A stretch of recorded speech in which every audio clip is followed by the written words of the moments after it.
Regresamos a nuestra segunda edición del Congreso.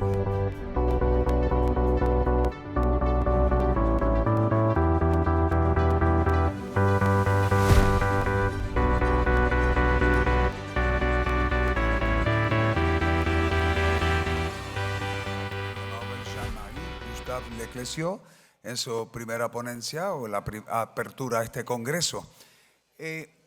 Vale la pena informarles que se une a nosotros en esta transmisión a nivel local, ya habíamos estado a nivel internacional, las emisoras y repetidoras del país, el canal 6 y 3, WIPR TV. Así es que le damos la bienvenida a todo el público que se conecta a través de la emisora del país. También les recordamos que pueden ingresar en nuestras redes sociales, tanto en las plataformas de WIPR como en la plataforma de Bellas Artes de Cagua, para que disfruten también del servicio streaming. Y hablando de eso, nos hacen llegar comentarios, y ya tenemos comentarios en las redes. Por ejemplo, tenemos a Liz Rivera, que comenta: buen día, nuestro agradecimiento por la transmisión del evento para los que hoy no pudimos llegar hasta Caguas. Indiana Quintero también nos comenta: muchas gracias por esta transmisión. Al menos puedo escuchar y verla desde mi oficina. Y preguntaba el amigo doctor Jaime Claudio en su pregunta anterior que cómo podíamos hacer y cómo las redes pueden hacer y estar al servicio de la promoción de la lectura. Bueno, pues esta es una fantástica manera de verlo, cómo las plataformas sociales y la plataforma del streaming llega a las oficinas y el alcance que tiene a personas que no han podido venir físicamente y estar con nosotros. Aún así pueden disfrutar de este congreso. Ahora comenzamos la segunda ponencia esta tarde en el proceso. El proceso de escritura, de creación literaria, tiene siempre algo de misterioso para los lectores. Nosotros asistimos a la historia ya terminada, al texto final. Nos enfrentamos a la trama y a sus personajes, disfrutamos del trabajo creativo ya concluido. Pero, ¿cómo vive ese proceso el escritor? ¿Cómo logra dejar de ser una sola persona sobre el papel para convertirse en varias, para llenar su escritura de voces y personalidades diferentes? De esto va a hablar en la conferencia titulada El laberinto de los espejos rotos, fragmentación y dualidad de la personalidad en la escritura. El escritor español y profesor de escritura creativa Ignacio Ferrando, autor de novelas como Referencial, de la quietud y Un centímetro de mar, que ha sido galardonado, entre otros premios, con el Mario Vargas Llosa y el premio Ojo Crítico de Radio Nacional de España. Recibamos pues con un aplauso a Ignacio Ferrando.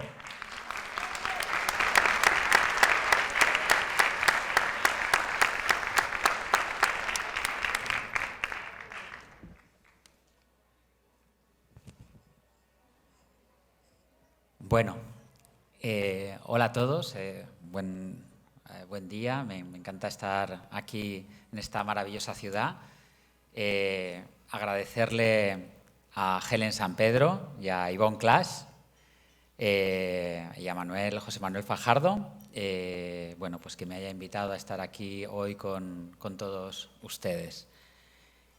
Y me llena de orgullo ver a tanta gente joven. Es verdad que creo que hablo en nombre de mis compañeros escritores cuando digo que la escritura es un oficio muy solitario. En realidad, pocas veces salimos de la cueva y cuando salimos nos dejamos ver o nos obligan a dejarnos ver.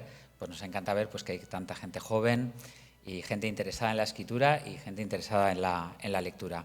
Bueno, me gustaría comenzar esta charla, conferencia que he titulado El laberinto de los espejos rotos, haciendo referencia a todo lo que los escritores, a todos los yoes hegemónicos que tenemos los escritores en nuestro interior y que vamos haciendo salir con respecto en cada una de nuestras obras, ¿no? Bueno, el 7 de agosto de 1839, en un pueblecito del norte de Francia, de la zona de Normandía, cercano a Rouen, una mujer, una tal Delphine de la Marre, contrae matrimonio con un médico rural. Ella, Delphine, tiene 17 años y Eugène de la Marre, el marido, es un médico, como digo, un médico rural, es viudo y además tiene una diferencia de edad como muy pronunciada. Ella es una mujer inquieta, disconforme, lee muchas novelas y pronto este matrimonio se convierte en una especie de trampa, de jaula, ¿no? Para poder superar de alguna manera la sordidez, ¿no? Y el enclaustramiento de esta vida en provincias, en este pequeño pueblo en el norte de Francia, lo que le ocurre o lo que hace Delphine es ir encadenando una serie de adulterios, va teniendo una serie de aventuras y en un momento dado, cuando ella tiene 26 años, muy joven, 9 años después de su matrimonio, y cuando tiene una única hija de 6 años, decide suicidarse tomando arsénico, el 6 de mayo de 1848. Bueno, probablemente este incidente que acabo de contar, este hecho histórico, probablemente no os diga demasiado, así a priori, o no debería hablaros mucho más allá de la desafortunada decisión de una chica joven casándose con la persona equivocada en el lugar más inadecuado del mundo. Pero si os digo, o si os comento, me permitís que os tutee, si os digo que el médico rural con el cual se casó fue discípulo de un tal Achille Flaubert, seguramente en este momento muchos y muchas de vosotros le estáis poniendo rostro de palabras a esta Delphine de la Marre, que no es otra que Madame Bovary, la famosa Madame Bovary que Flaubert inmortalizó en esa obra maravillosa y estupenda. Es fácil atar cabos. Es cierto que, como saben, Flaubert dijo en más de una ocasión que no había nada de verdad detrás de Madame Bovary. Decía, es totalmente una historia construida. Cuando le preguntaban sobre el origen de esta novela, incluso habrán escuchado decir esa archiconocida o esa frase tan machacona, ¿no? Cuando le preguntaban quién es Madame Bovary y Flaubert respondía Madame Bovary, c'est moi. Pero lo cierto y lo que resulta ineludible es que como hijo de aquel doctor conocía perfectamente la historia de la joven Delphine de la Marre, conocía los detalles más íntimos, los detalles domésticos de esta relación y sin duda los utilizó para la construcción de la que sería su novela, su opus sumum o su novela más conocida, más leída de todas las que escribió. Muchas son las coincidencias que vinculan la anécdota o el personaje real y el personaje de ficción. No solo la edad de las dos, tanto de Delphine como de Madame Bovary, las dos tienen 17 años, las dos se casan con el mismo médico rural y digamos que las similitudes que existen entre Ray, que así se llamaba este pueblo normando en el norte de Francia, y Yonville, que es la villa donde vive Madame Bovary, las similitudes son evidentes, ¿no? La novela, como saben, se publicaría 7 años después de la muerte de la verdadera Emma Bovary, con un éxito a nivel de lectura sin precedentes a lo largo de toda Europa prácticamente. La primera pregunta, ¿no?, que nos surge cuando un escritor utiliza la realidad para forjar su propia novela es hasta qué punto, como decía Flaubert, Madame Bovary es él, o hasta qué punto Madame Bovary es esta joven normanda que acaba ingiriendo este arsénico, donde se encuentra la frontera real entre lo que Flaubert le imprimió al personaje y donde comienza el personaje histórico, ¿no? Y de eso es realmente de lo que me gustaría hablaros hoy a lo largo de esta charla.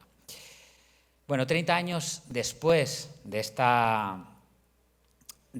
la publicación de esta novela, en el año 1872, y a muchos kilómetros de este pequeño pueblo, un vecino de Lev Tolstoy, o Leon Tolstoy, si lo decís en ruso,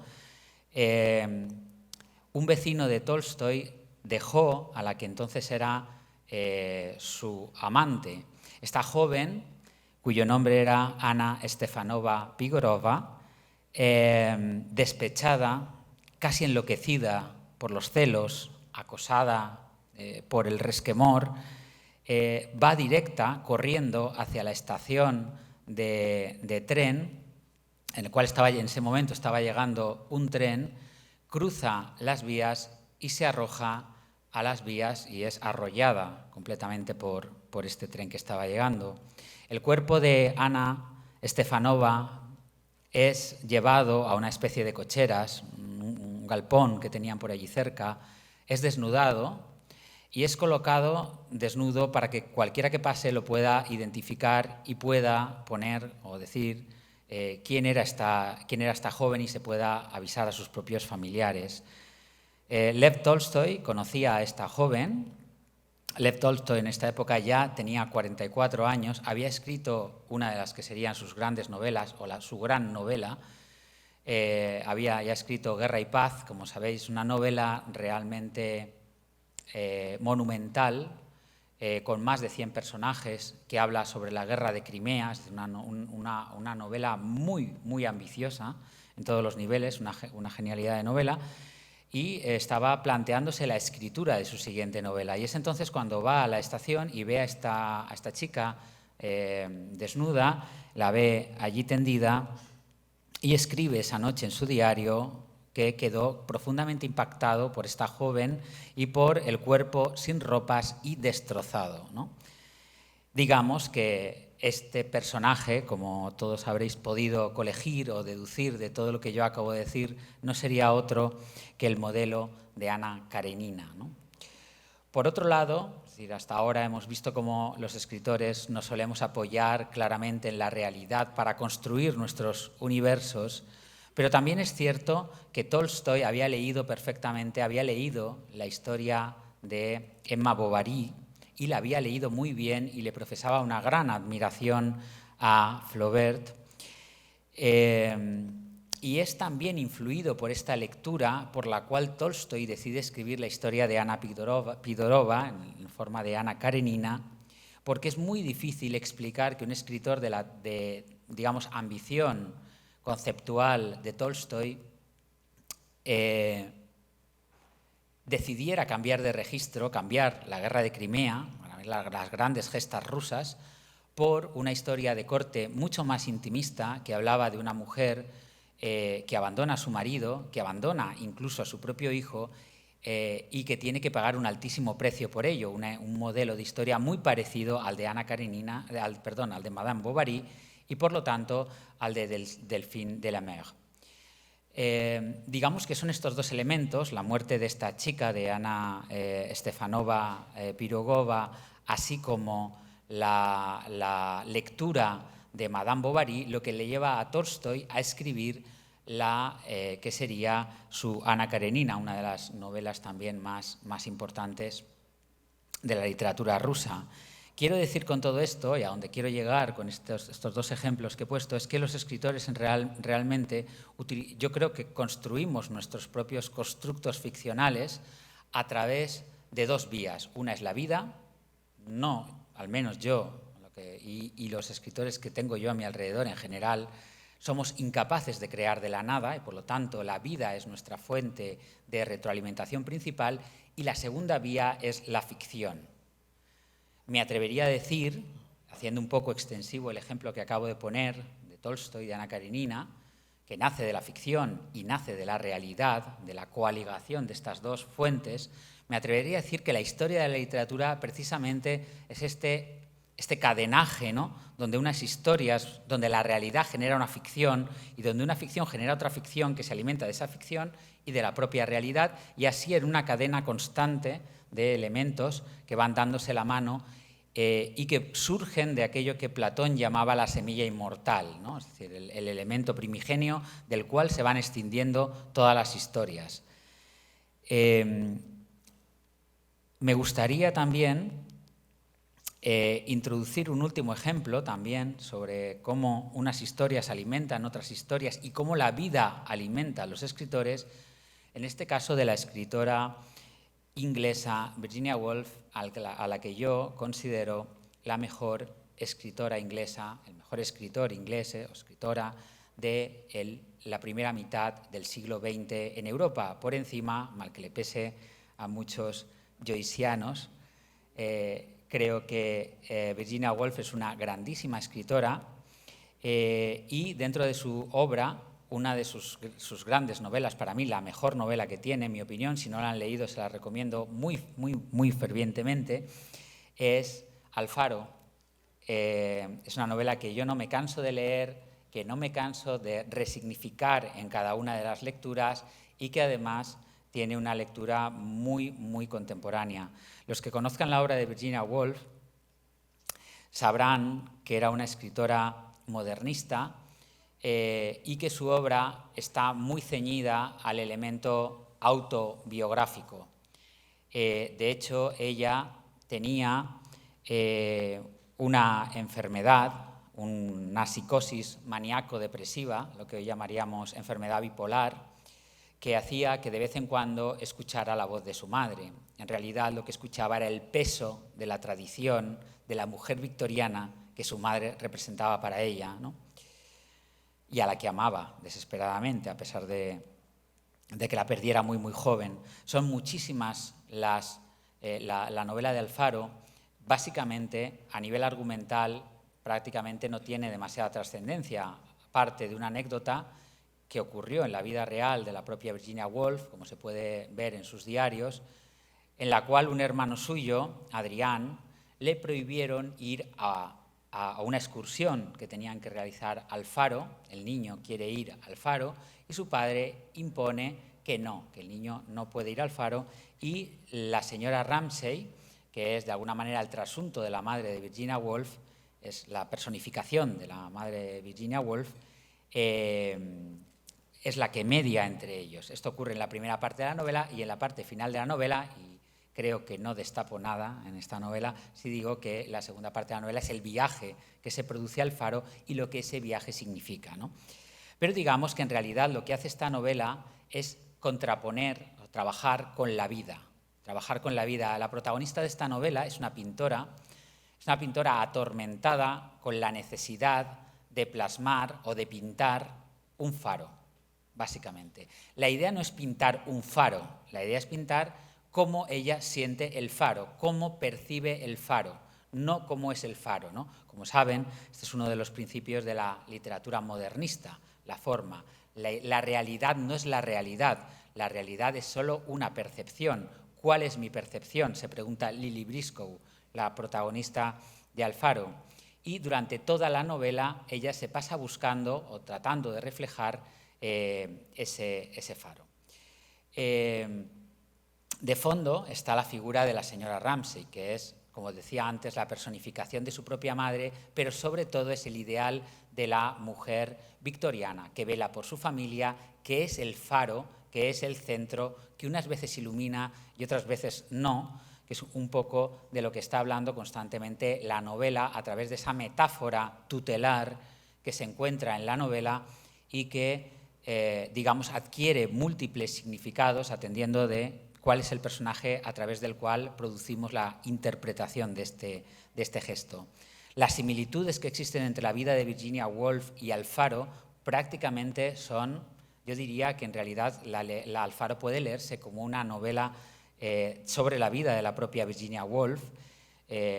La casa donde transcurre Alfaro tiene muchísimas similitudes espaciales con Talland House. Talland House es la casa donde Virginia Woolf y sus hermanos iban a pasar a veranear en las Islas Hébridas. La señora Ramsay de la novela, que es la madre de Virginia Woolf, también muere en el interregno central de la propia novela, igual que la madre de Virginia Woolf, que muere con 13 años. Desde la muerte, que fue una muerte muy traumática para Virginia, ella sigue escuchando la voz de su madre hablándole. Como he dicho, la historia de Alfaro está basada en una anécdota familiar.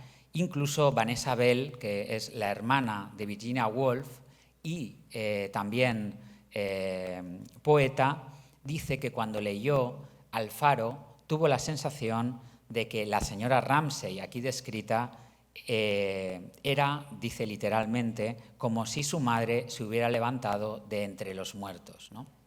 Más allá de que Alfaro es una novela que contrapone dos modelos de mujer que se dan la mano y que existen en esta época, creo que pocas cosas han cambiado en este sentido, más allá de eso, es una novela que trata de trabajar con el material autobiográfico de la propia Virginia Woolf. Si les interesa el tema, también les recomiendo mucho los diarios de Virginia Woolf, porque en ellos se ve muy bien tanto el proceso de gestación, tanto el proceso técnico.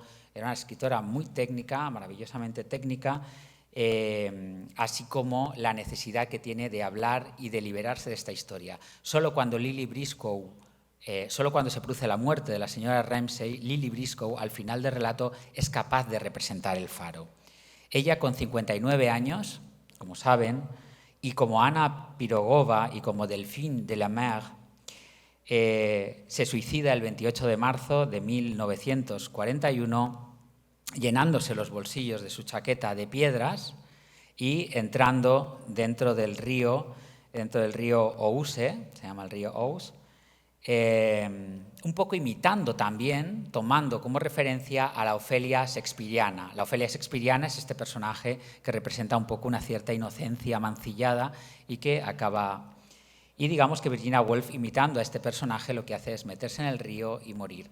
Es verdad que dentro de la iconografía de Virginia Woolf se ha representado, incluso hay una película realmente, en mi opinión, que capta muy mal lo que pudo ser la agonía de la muerte de Virginia Woolf, pero se ha creado como una, digamos, leyenda que poco tiene que ver con la realidad. La muerte de Virginia Woolf fue una tragedia, en realidad, y no encontraron su cuerpo hasta 3 semanas después. Lo encontraron unos niños y la muerte de ella debió de ser terrible.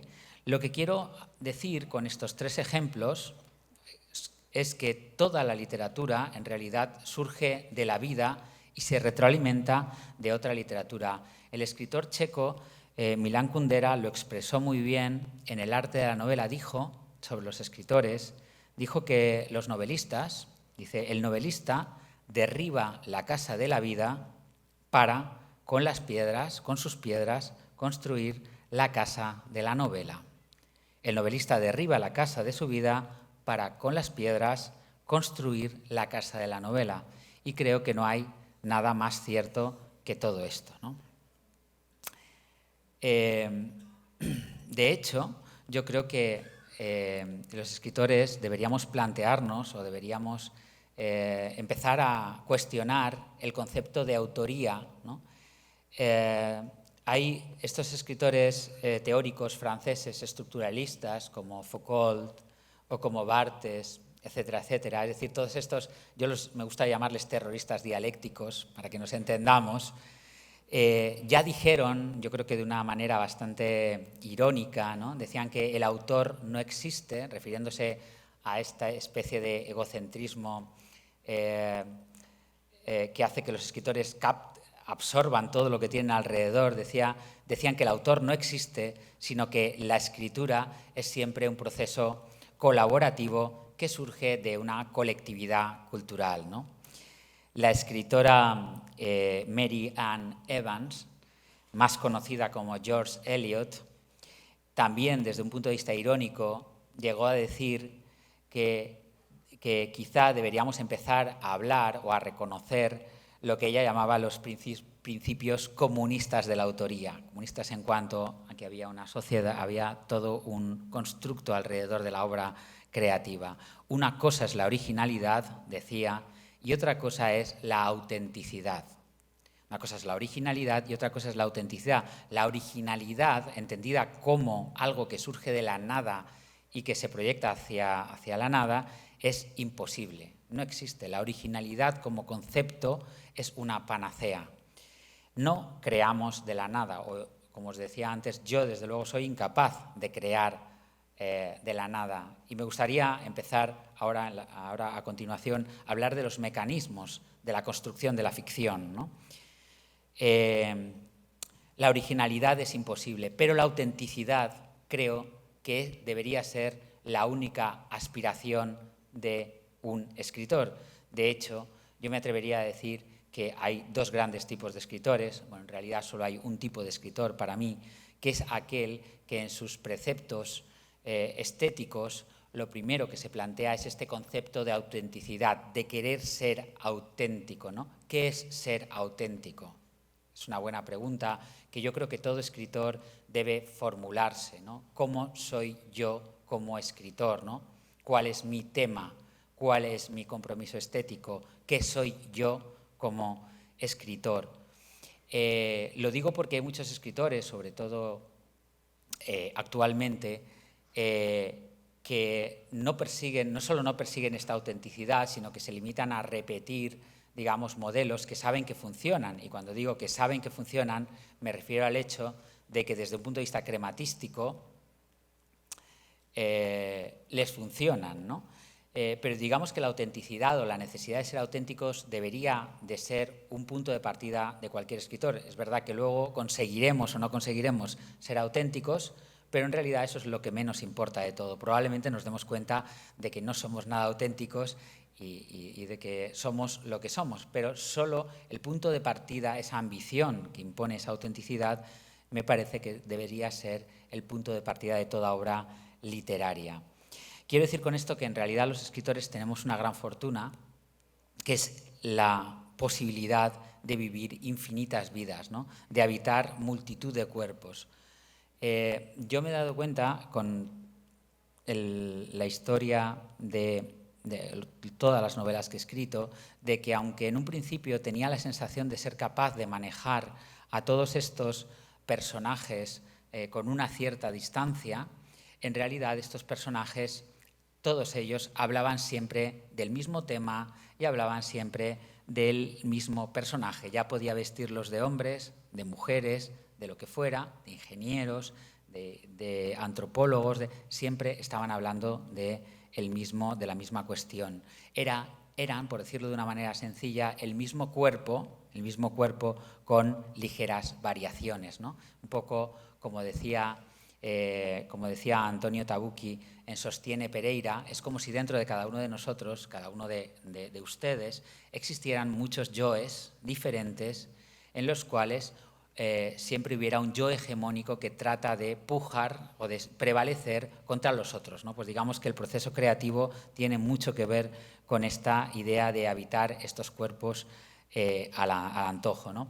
Una de las cosas que creo que debería también tener o perseguir un escritor es descubrir cuál es su tema, ¿no? Su tema, eso no significa que un escritor no pueda escribir de varios temas, pero siempre hay un tema que obsesiona. Hay un tema que está anclado, que tiene esa categoría de obsesión y del cual se produce y del cual se desprende prácticamente toda su obra, ¿no? Cuando digo que los escritores, quería decir, tenemos la posibilidad de habitar infinitos cuerpos, me refiero a la posibilidad de vivir infinitas vidas. Yo no sé si los que estáis aquí en algún momento habéis sentido que en vuestra vida se producía una especie de Y que os llevaba, teníais que tomar una decisión en un segundo y que al tomar esta decisión os obligaba a llevar vuestra vida en una dirección ha tomado otra decisión, esa decisión os llevaba a otra vida hasta el momento en el que estáis aquí. Pero si en algún momento os habéis preguntado si en aquel punto de Y, en aquel segundo, ¿no? Este segundo que debería ser un segundo mucho más importante que el resto de los segundos que pasamos, ¿no? Si en ese segundo tan importante que se revela a morir, a desaparecer como el resto de los segundos, que sigue en vuestra cabeza, si en ese segundo hubierais tomado el otro camino, ¿no? Si habéis tenido la sensación de que en realidad tenéis la vida que tenéis, pero que quizá podríais estar o deberíais estar en otro lugar haciendo otra cosa, ¿no? Esta sensación, ¿no?, de bilocación que tiene todo el mundo, ¿no?, y que todos, creo, todo el mundo o casi todos hemos sentido en algún momento, la fortuna que tenemos los escritores es la posibilidad de construir estas vidas efímeras y de reconstruirlas, ¿no?, de ser lo que nunca fuimos en la realidad, ¿no? De tomar o de volver a reescribir nuestra historia en aquel punto en el cual salimos de la carretera en el momento en el que no queríamos llegar, no queríamos salir, ¿no? La pregunta es cómo se hace esto, ¿no? ¿Cómo se logra construir una vida que no es la tuya, que es quizás la vida de otra persona, que quizá es la vida de otra persona filtrada por tu propia sensibilidad? ¿Cómo consigue un terrateniente como Tolstoy ponerse en la piel de una joven suicida, apesadumbrada por el amor? ¿Cómo consigue Virginia Woolf colocarse en la figura de su madre para escribir desde ella, desde su profundidad? ¿Cómo se consigue o cómo se logra todo esto? Bueno, yo creo que lo primero que hay que decir sobre construir un personaje tiene que ver con la idea de que, en realidad, la manera en la que un escritor siente un personaje y la manera en que una persona siente a su marido, a su hijo, es muy diferente.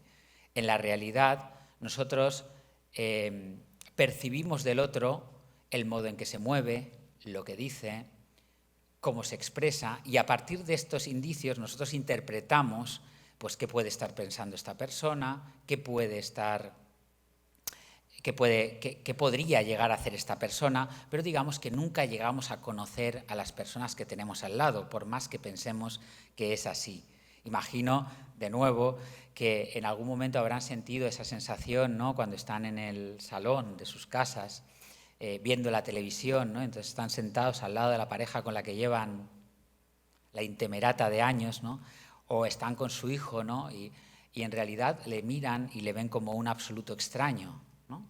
Es decir, nunca llegamos a conocer a las personas, ni siquiera las más allegadas que tenemos, ¿no? Proust, Por el camino de Swann, que es la primera parte de En busca del tiempo perdido, lo expresa de una manera mucho mejor que lo que yo estoy haciendo ahora. Dice Marcel Proust, dice: un ser real, por profundamente que simpaticemos con él, lo percibimos en gran parte por medio de nuestros sentidos, es decir, sigue opaco para nosotros y ofrece un peso muerto que nuestra sensibilidad no es capaz de levantar. Si le sucede una desgracia, no podemos sentirla más que en una parte mínima de la noción total que de sí tenga. Es decir, que la realidad nos impone un desconocimiento del otro. Esto en realidad no ocurre en la literatura.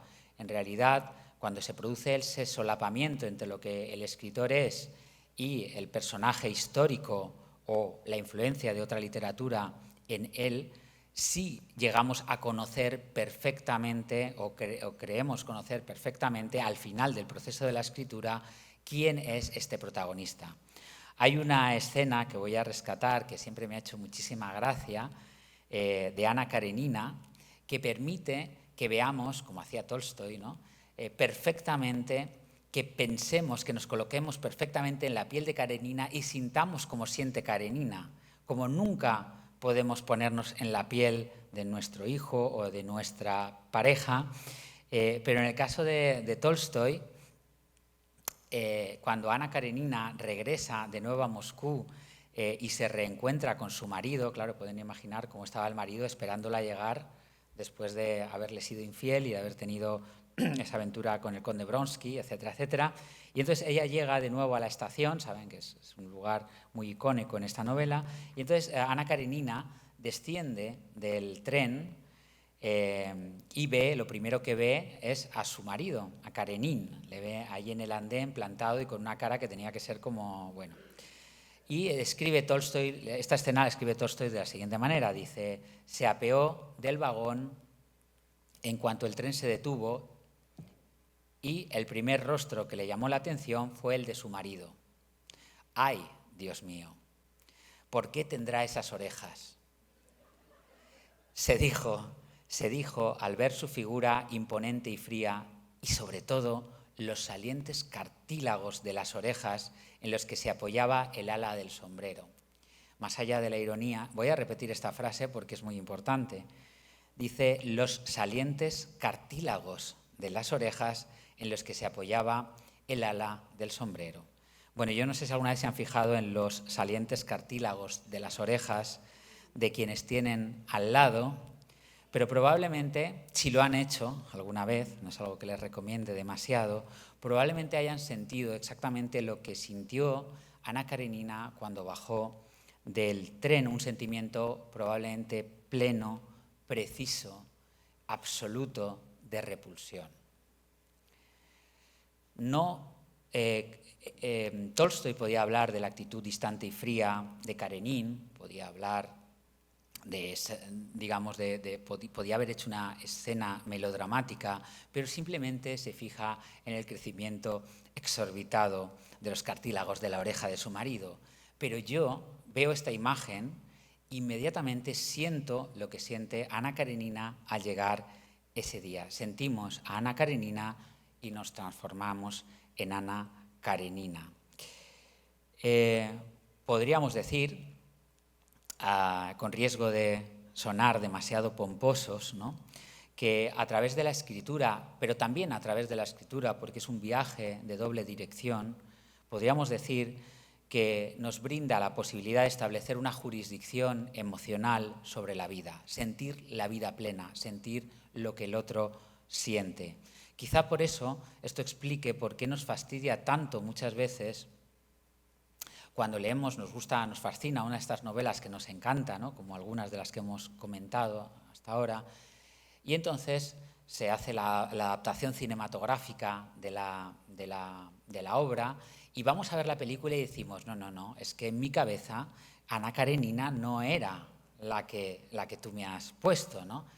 Hay una anécdota, me va a permitir hacer un pequeño paréntesis antes de seguir avanzando, hay una anécdota de Stephen King, el autor de muchas novelas magistrales, ¿no?, pero entre ellas El Resplandor, que fue una novela que, como saben, llevó a la pantalla Stanley Kubrick en el año 1980, y hay una anécdota que cuenta Stephen King sobre esta adaptación, que dice que en su cabeza, saben que es la historia está interpretada por Jack Nicholson, tengo la sensación de que todos tienen en la cabeza algunas escenas imborrables de esta película, pero básicamente habla de un escritor que tiene que cuidar de un hotel en invierno y va a cuidar de este hotel con su familia, y poco a poco, conforme avanza la novela, va sufriendo un proceso de enajenación transitoria, una enajenación constante hasta convertirse en un loco, y al final acaba persiguiendo a su mujer, acaba persiguiendo a su hijo con la intención de acabar con ellos, ¿no? Pero digamos que es un proceso que se produce en la novela paulatinamente. Entonces, lo que decía Stephen King sobre el personaje de Jack Torrance, que es el protagonista, decía que claro, que él no imaginaba a Jack Torrance de esta manera, porque en su novela el personaje llegaba totalmente cuerdo y conforme avanzaba la novela acababa convertido en un loco. Y si ustedes han visto la cara de Jack Nicholson tiene una cara de loco desde el fotograma 1 hasta el fotograma 100. Entonces decía que en su cabeza este actor no se correspondía en absoluto con el personaje de Jack Torrance que él había creado. Y yo creo que cuando vamos a ver estas adaptaciones y decimos, no, es una mala adaptación, es simplemente porque el modelo que la lectura ha generado en nosotros, esa manera de colocarnos en las pieles de los otros, digamos que no coincide con lo que estamos viendo en la pantalla, ¿no? Me encantaría hacer ahora en el turno de preguntas, una una historia sobre las adaptaciones cinematográficas más frustrantes de la historia de la literatura y seguramente tengan mucho que ver con estas expectativas frustradas, ¿no? Muy bien. Digamos que avanzando un poco en el tema, un poco por ir avanzando, la siguiente pregunta que se me formula es si nuestro conocimiento de la realidad y de los otros es sesgado, es decir, si no somos capaces de conocer al otro y de explorarlo en profundidad, ¿cómo lograr o cómo conseguir construir eso que Ian Foster llamaba un personaje redondo? Hablaba de los personajes redondos y decía que los personajes redondos eran aquellos personajes que definimos en las distintas capas interpretativas, no solo en la capa factual, en la capa de las cosas que hacen, sino también en la capa psicológica, es decir, cómo creamos un personaje redondo, creíble y verosímil si nuestro conocimiento del otro es un conocimiento sesgado, es un conocimiento imposible, ¿no? Me van a permitir, para ilustrar cómo funcionamos los escritores o cómo construimos estos personajes, contarles una pequeña anécdota que tiene un punto de divertido, pero que en su momento, cuando se produjo, no fue nada divertida para mí. Tiene que ver con una amiga que tengo que es escritora, a la que voy a llamar aquí X o A, o le ponemos la inicial que ustedes quieran, porque como lo están retransmitiendo por streaming, no quiero tampoco que nos identifique demasiado. Pero digamos que un día yo recibí un mensaje como muy enigmático de la pareja de X, diciéndome, bueno, que quería hablar conmigo porque no me dijo mucho más. Yo a la pareja de X no lo conocía de nada, no sabía quién era, y dije, bueno, no sé, esto suena muy, muy raro, todo esto suena muy, muy raro, pero lo cierto es que ese día, cuando salí de clase, me estaba esperando él allí. O sea, tenía difícil escape a ese café que me proponía y dije, bueno, pues nada, pues vamos a tomarnos el café y me cuentas un poco qué es lo que te ocurre, ¿no? Y entonces nada más nos sentamos a tomar el café y entonces nada más empezar a hablar me dice, mira, yo es que creo que mi mujer no me quiere. Claro, si se imaginan el contexto de esta conversación, yo es verdad que no suelo tener un efecto así como muy paradigmático a las parejas de mis amigas, muchas veces, no me preguntéis por qué, pero yo dije, uy madre, ¿por dónde va la cosa? No sé, vamos a dejarlo pasar. Y me dice, yo digo, ¿pero qué te hace pensar esto? O sea, ¿por qué piensas que esto va mal? Yo un poco a ver por dónde podía salir, ¿no?, el asunto.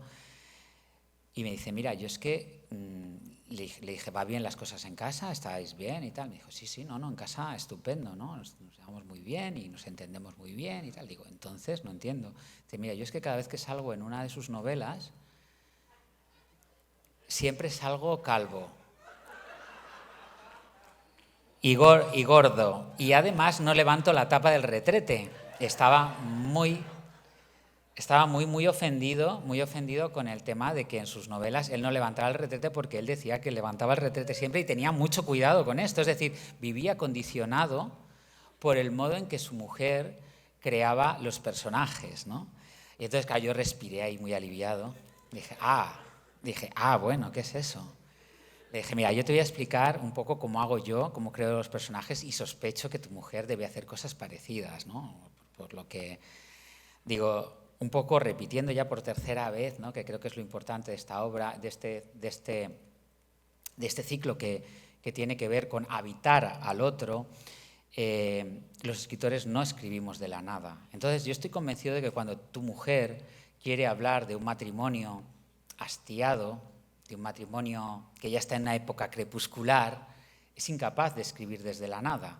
Y entonces, ¿qué es lo que hace? ¿O qué es lo que hacemos todos los escritores? Lo que hacemos para darle veracidad a estos personajes es utilizar detalles de nuestra vida doméstica. Es decir, que si tú esta mañana le has colocado en la nevera un post-it, ¿no?, con lo que tenía, o te ha puesto ya un post-it con lo que tenías que comprar, 24 rollos de papel higiénico, no sé qué, no sé cuántos, ¿qué es lo que va a hacer ella cuando construya un personaje? pues va a utilizar este elemento real que va a darle veracidad al personaje, pero luego va a distorsionar todo lo demás. Es decir, no tienes que preocuparte por no levantar la tapa del retrete en las novelas de tu mujer. Esto es anecdótico, porque lo que hacemos es utilizar elementos reales y mezclarlos con elementos absolutamente de ficción, ¿no? Me dijo, ¿estás seguro de esto? Yo le dije, mira, para que te hagas una idea, y esto es totalmente cierto, lo digo totalmente con un resquemor, esto es tan cierto, por ejemplo, que mi mujer desde hace más de 20 años o 15 años dejó de leer mis novelas. ¿Por qué? Porque para los escritores, dónde empieza la ficción y dónde comienza la realidad es un límite que tenemos muy, muy claro, lo tenemos muy preciso, sabemos lo que es verdad, sabemos lo que es mentira, pero no podemos exigirle lo mismo a las personas que tenemos cerca, ¿no? Y digo, si hay aquí, sé que hay muchos escritores aquí o gente que aspirante a escritor, pero muchos escritores, yo, si os puedo dar un consejo en mi vida literaria, es que no torturéis a vuestras parejas porque no tienen ninguna culpa de que vosotros hayáis querido optar por este camino y por lo que digo, porque a veces se confunden la realidad con la ficción. Esto no solo es bueno para vuestra pareja o vuestro hijo o quien sea, porque de alguna manera le va a quitar el peso de tener que interpretar qué es cierto y qué no es cierto y tener que levantar la tapa del retrete casi hasta lo patológico que le pasaba al marido de esta amiga mía, sino porque además os va a dar muchísima libertad creativa. Es decir, muchas veces a la hora de escribir, muchas veces me plantean, mis alumnos muchas veces me plantean, dice, ya, pero es que si escribo esto, ¿qué va a pensar mi padre?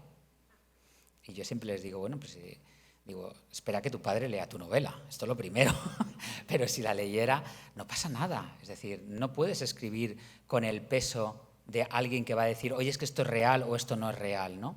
Aparte de que mi experiencia me dice que muchas veces los personajes que tú caracterizas y que inmediatamente identificas con un personaje real nunca se ven caracterizados, ¿no? Mientras que suele ocurrir lo contrario, ¿no? Que aquellos personajes en los cuales tú no has pensado en nadie, para componerlos se te acerca, oye, ¿te has aprovechado de mi historia para contar? Y dices, pues yo no he contado nada de esto, ¿no?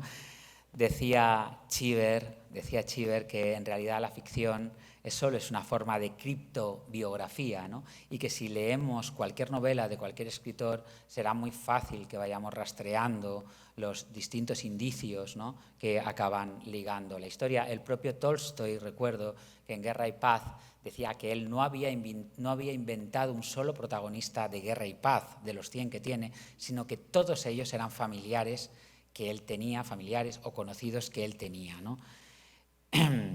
Digamos que ese, para mí, es el génesis de un personaje, ¿no?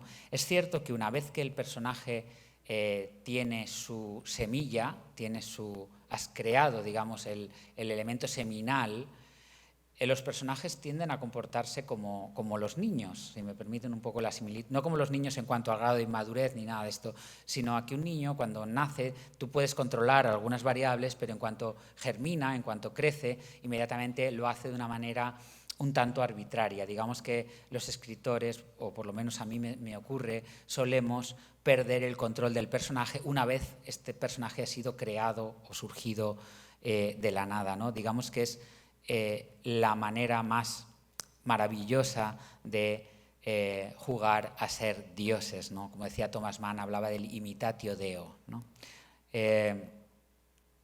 Los personajes avanzan y evolucionan. Esto es lo que me ocurre a mí, pero para que vean, Nabokov una vez le preguntaron en una entrevista, estas maravillosas entrevistas que hay de Paris Review, que ustedes pueden ver, le preguntaron sobre una vez que surgían sus personajes, si él los agarraba mucho, los tomaba y evitaba que crecieran o que se desmadraran, o no, o si dejaba que tuvieran o que se movieran. Y entonces el entrevistador le hizo esta pregunta, le dijo, Ian Foster dice que sus protagonistas suelen tomar el mando y determinar el curso que siguen en sus novelas.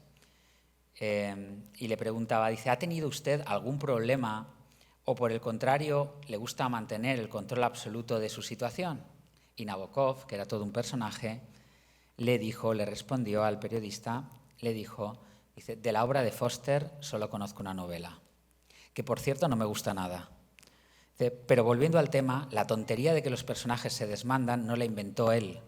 Es más vieja que escribir con pluma, aunque sin duda entendería perfectamente que su gente no quisiera ir de viaje a la India, haciendo referencia a la obra de Ian Foster, o donde quiera que él se los lleve. Mis personajes reman forzados en las galeras.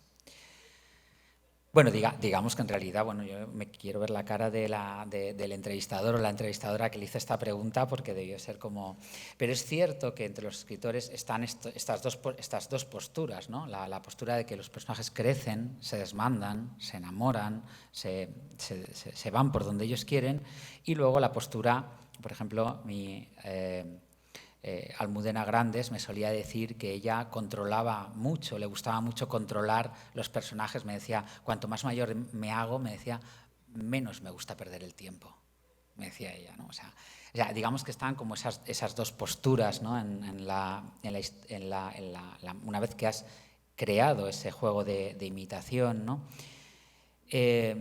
Luego hay otros escritores y escritoras. Por ejemplo, Henry James solía decir que para conocer a un personaje realmente lo que tienes que hacer es ponerles a discutir, que es una buena idea también. Es decir, pones a discutir a un personaje, les pones enfrentados y inmediatamente te dicen mucho de su manera de comportarse, ¿no?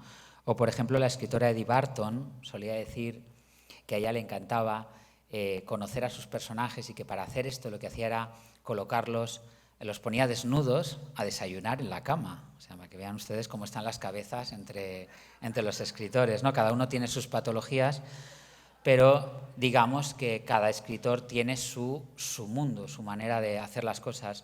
Yo reconozco que me gusta mucho, me he formado con muchos escritores y escritoras del teatro del absurdo. Me encanta mucho tomar a dos personajes, ponerlos a dialogar entre ellos, que hablen, que se insulten, que desarrollen sus filias, que desarrollen sus fobias, y luego limitarme a cortar para densificar de alguna manera estas escenas y conseguir que finalmente, una vez que ya tienen este vector, digamos, de avance, este vector interpretativo, pulir toda la escena para que ya vaya en la dirección que a mí me gusta o que yo he decidido hacia el cual tiene que ir el texto, ¿no? Digamos que las maneras en las cuales los escritores construimos las vidas de los otros, los modos en los cuales habitamos la ficción, filtramos la realidad y habitamos la ficción, yo creo que dependen de casi de cada autor o de cada autora. Y me atrevería a decir también que este viaje hacia la identidad, hacia la búsqueda de la identidad del otro, es un viaje de doble sentido, como decía antes. Es decir, no solo los escritores creamos vidas, sino que sobre todo los lectores, una vez que entran dentro de las novelas, transforman las palabras en vidas. Eso que llaman, ese principio que llaman empatía, ¿no? Nos identificamos con el otro. Solo si logramos identificarnos con Ana Karenina, con la señora Ramsay, con Lily Briscoe, ¿no? Con Amaranta, ¿no? El personaje inolvidable de 100 años de soledad, solo si somos capaces, si se produce esa conexión, se produce una identificación, vivimos a través de la literatura, ¿no? Podríamos decir que desde aquella semilla inmortal de la que hablaba Platón y a partir de la cual se escinden todas las historias, poco ha cambiado, ¿no? Los escritores nos nutrimos de otras historias, nos nutrimos de la realidad y hacemos un poco ese mix. Yo en mis clases, de una manera un poco provocativa, voy a mirar porque no sé muy bien, pierdo la conciencia del tiempo aquí, impresionan ustedes mucho. Me gusta mucho empezar una clase que tengo sobre este tema diciendo que en realidad Shakespeare no escribió Hamlet.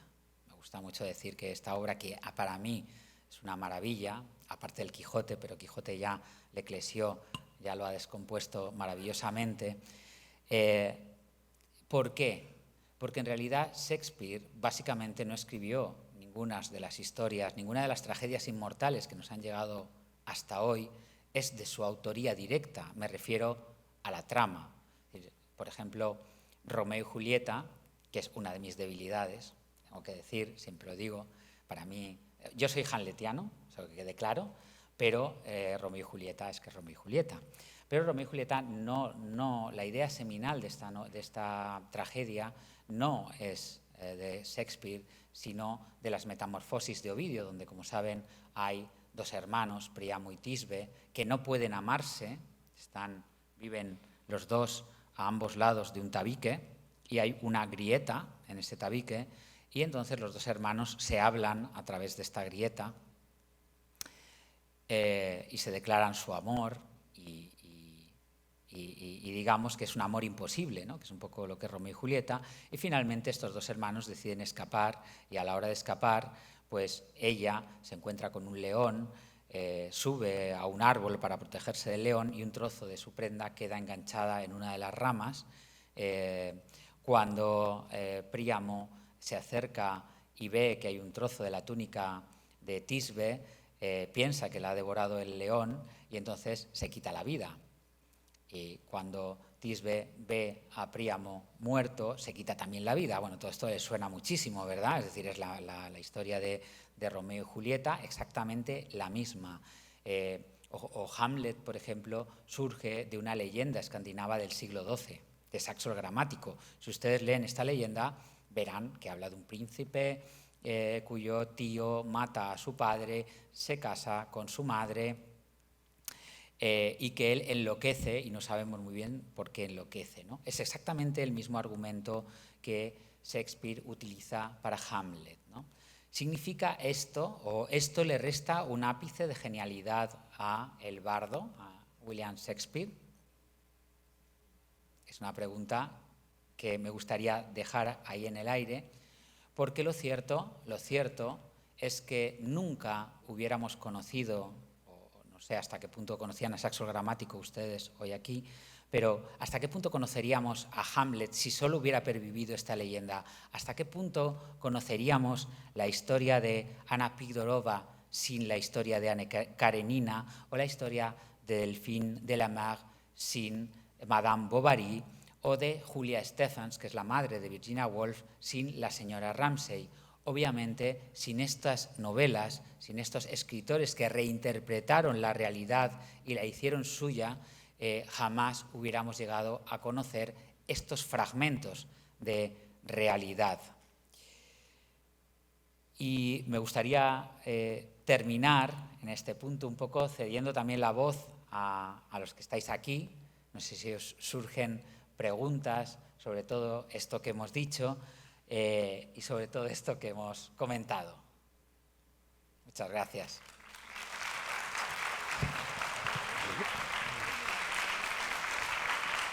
Muchas gracias, Ignacio. Muchísimas gracias. Tenemos una pregunta, y breve para entonces recesar para continuar en la segunda parte de la jornada. Adelante. Ignacio, gracias. Verdaderamente muy conmovedor la dialéctica. Me viene a la mente el reto de la transición del siglo XIX al XX en términos de la construcción de personajes. Recientemente releí Los Miserables y esa construcción, ¿verdad?, de Víctor Hugo y todos los realistas de crear una ficción aleccionadora que nos lleve a un mundo mejor versus enfrentarnos al siglo XX, el modernismo, y un personaje como Bloom, que obviamente de Joyce, del Ulises, que es completamente antihéroe, ¿no? Mi pregunta es, ¿por qué creamos y cómo el autor contemporáneo crea para aleccionar